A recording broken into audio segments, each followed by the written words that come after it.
All right, we're gonna go ahead and do. We were gonna do a bass track on the Waveform song today, but we're gonna go ahead and sorry about the mic noise. We're gonna go ahead and try and do some quality of life kind of things real quick. Hopefully, it doesn't take that long.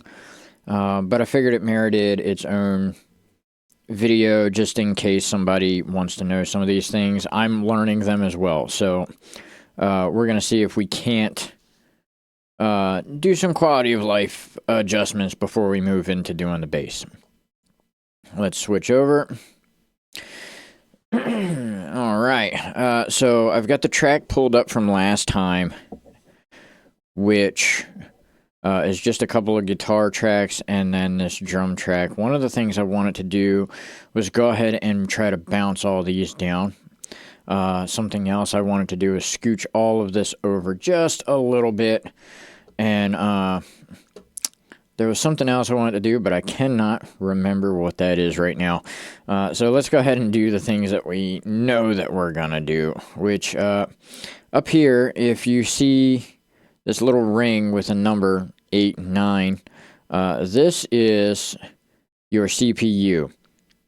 That tells you how much computer power you're using. And right now, all of these goblins are using a good chunk of CPU. So we're going to go ahead and cut them off by bouncing the track down. So the first thing I want to do is I want to go ahead and hit one of the guitar tracks, and then I'm going to go into the console. And I'm going to make sure that this pan is back to center. I wonder if I double click it, if it will. Yep, okay. If you double click, left click, it'll center it out for you. Because once we mix this down, we're not going to be able to make any adjustments. Well, we'll make some adjustments, but we won't be able to, like, it's going to be permanent print. So we want it to be as raw as we can get it, even though it's a print, because the guitar amp is going to be on there permanently after we're done. So we're going to go ahead and just straighten out and double click and make all these pans center. And then go ahead and click out of our console. So with our trick from last time, we're gonna try to highlight both of these and create a track. So I'm gonna go over here underneath in like this little empty area, right click, and I'm gonna add a track. And it doesn't have any extension to the guitar L, it just makes it to where the new track is brought in directly under the guitar L. So, and that's what I want. So what I'd like to do is try the, what's it, Shift, Control, Alt. Shift, Control, Alt. And select these two tracks. And I'm going to grab this little page to render. And then drag it down in our new thing, which apparently you only get the one. Okay, so we learned something. Do you want to copy guitar one into project folder? Sure, make a copy. We're going to go cursor position, and we're going to do the same for this one.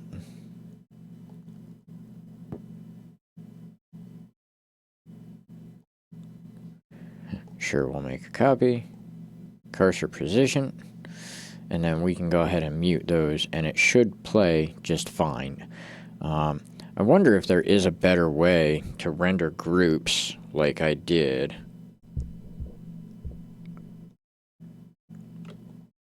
Wonder. Let's right click and see what happens.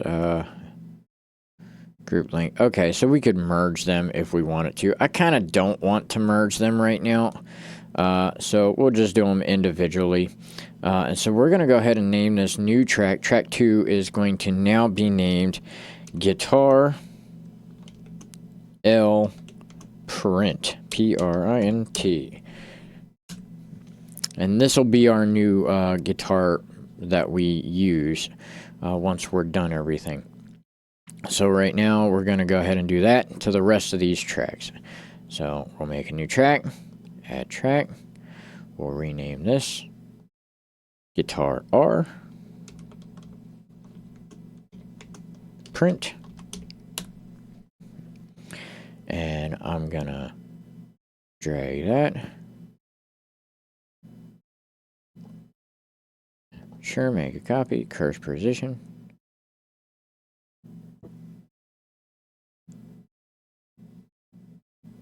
Make a copy, cursor position.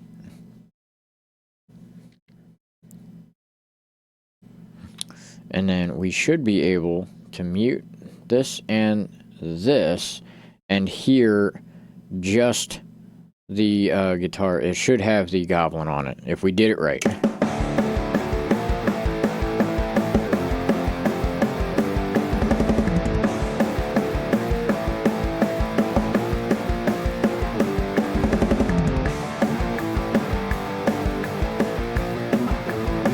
I'm going to turn it up a little bit.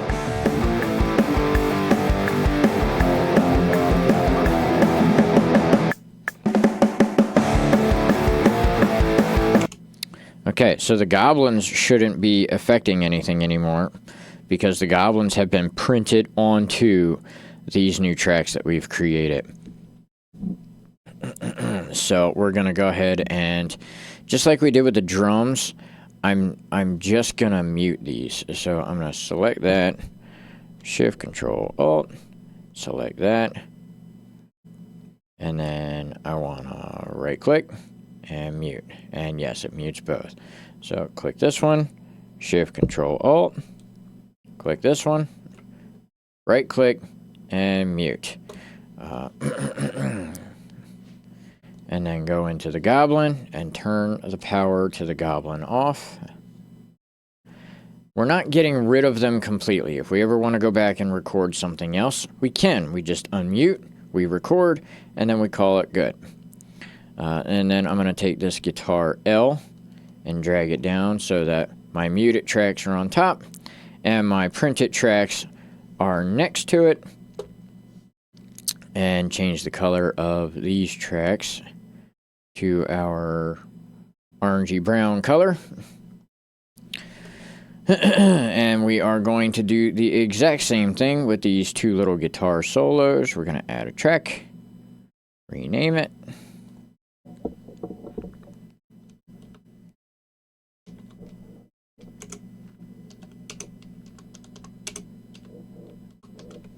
Guitar L solo print. And we're going to clone that one. Oops, I hit the wrong button. I want to undo. Guess we'll have to zoom in a little bit. There we go.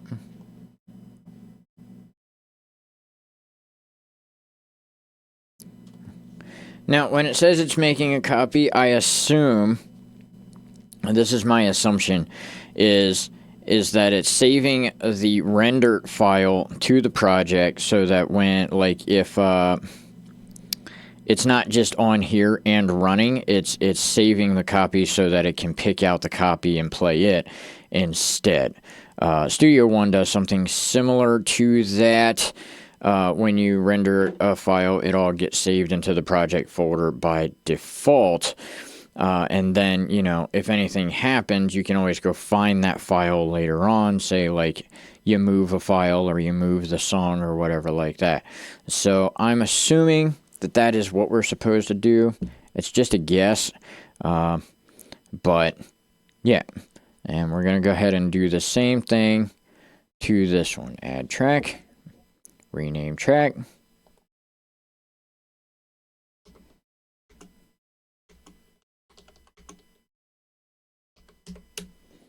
Guitar solo R print and drag that one in.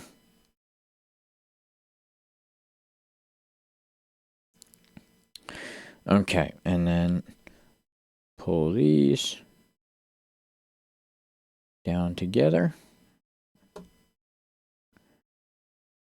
Actually, let's go ahead and put them up top as well. There we go. And then we'll go ahead and mute these ones.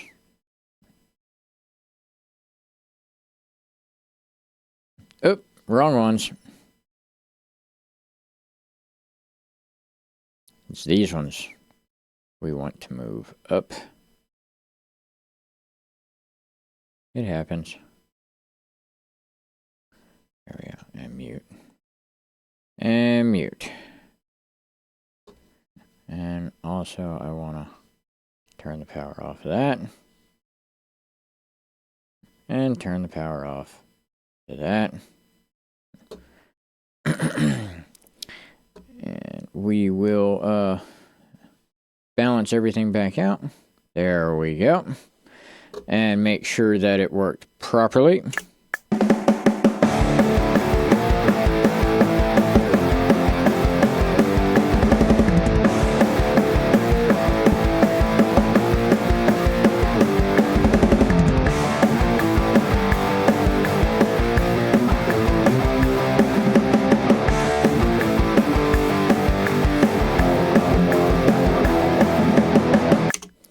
Okay, and then we can go back into our console now. And then take the new ones, all the prints, and pan it. Actually, let's change the color again. So this one's a print. Yes, you can change color here. Awesome. So we'll change the color here this time. I don't know why I always use this kind of color for my tracks. So this one's guitar L, so we're going to pan it all the way left. This one's guitar R, we're going to pan it all the way right, all the way left, and all the way right. And it should sound exactly the same as it did before.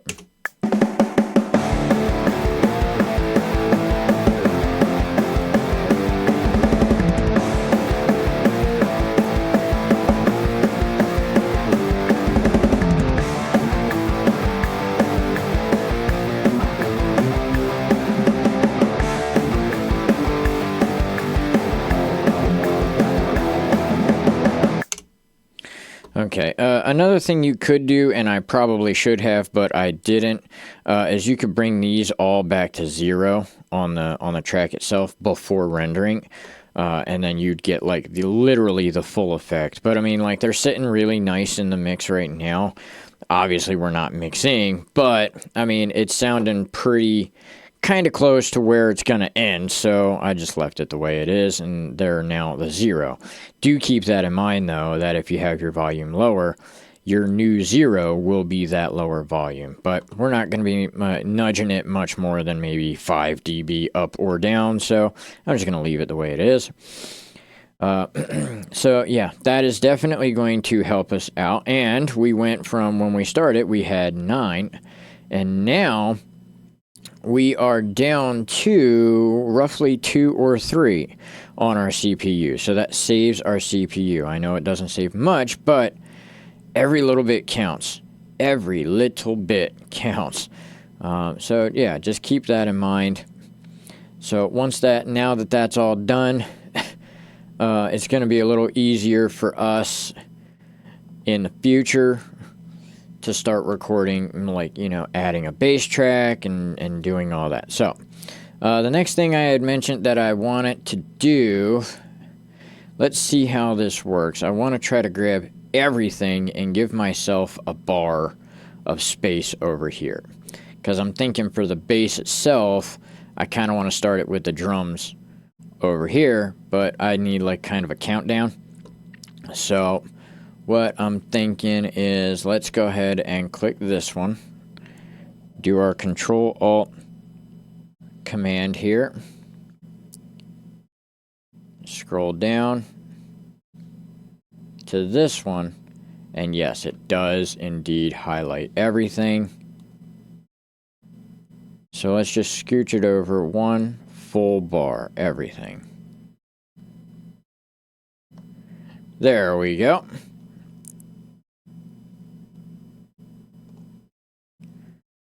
There we go. Okay. So it should still stay in our time because it's still starting at a 0 bar, which is bar 2 flat. And then it gives us this 1 bar here to use as like sort of a countdown. Here. So Yeah.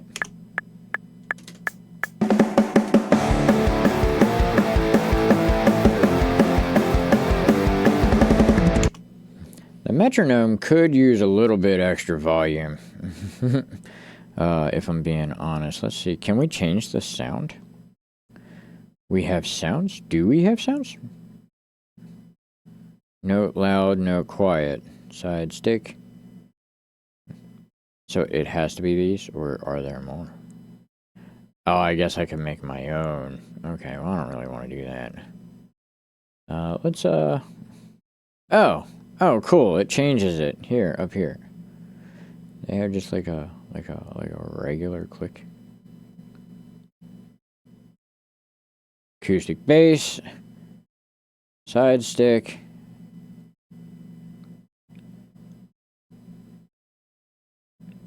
Hand clap. How's that sound?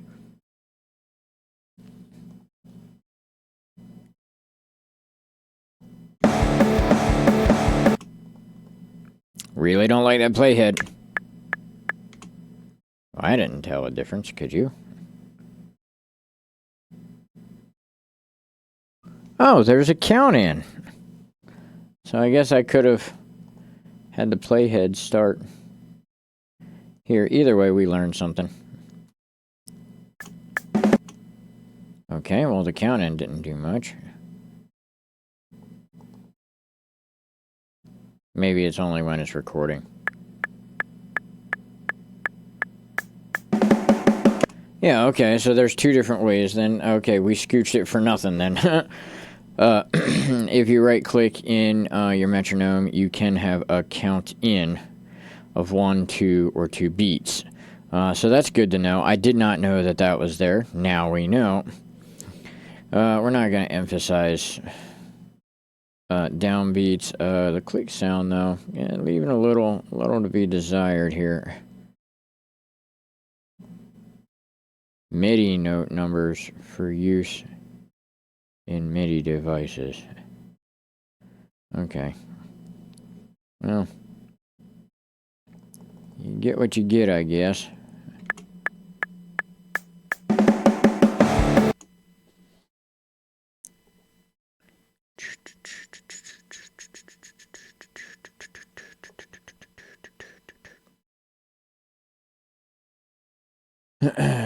Quiet note is... Let's see if it's even doing anything when we change it.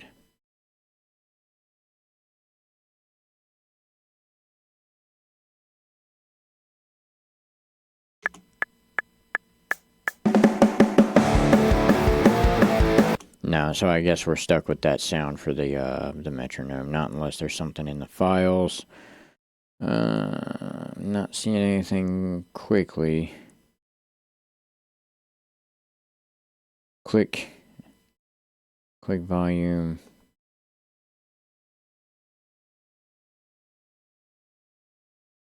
That's as loud as it gets.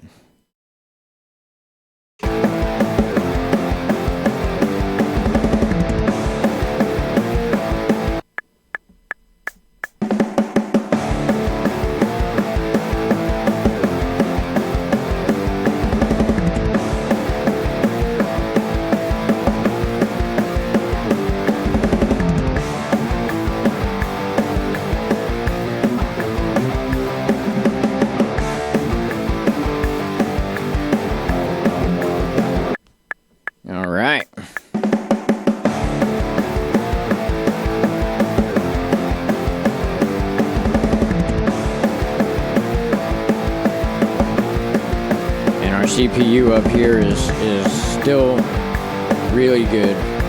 Bass grinders on, but that'll be gone once we do the recording of it. So yeah, we moved everything over for nothing, apparently, because you can do a count in. I did not see that originally, but now that we know that it's there, it's there.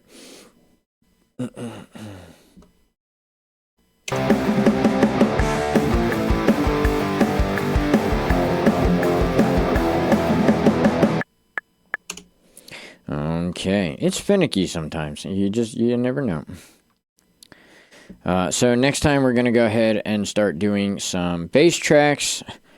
I think what I'm going to do is try to do the guitar to bass trick, which would give us some way and time to kind of figure out, is there a transpose? Can we pitch shift in any way? How do we pitch shift in any way? Yeah, so I think that'll be a good place to start. Next time, let's go ahead and zoom in a little more. Scroll. There we go. Our playhead's back at 1 again. Hit our little zoom button.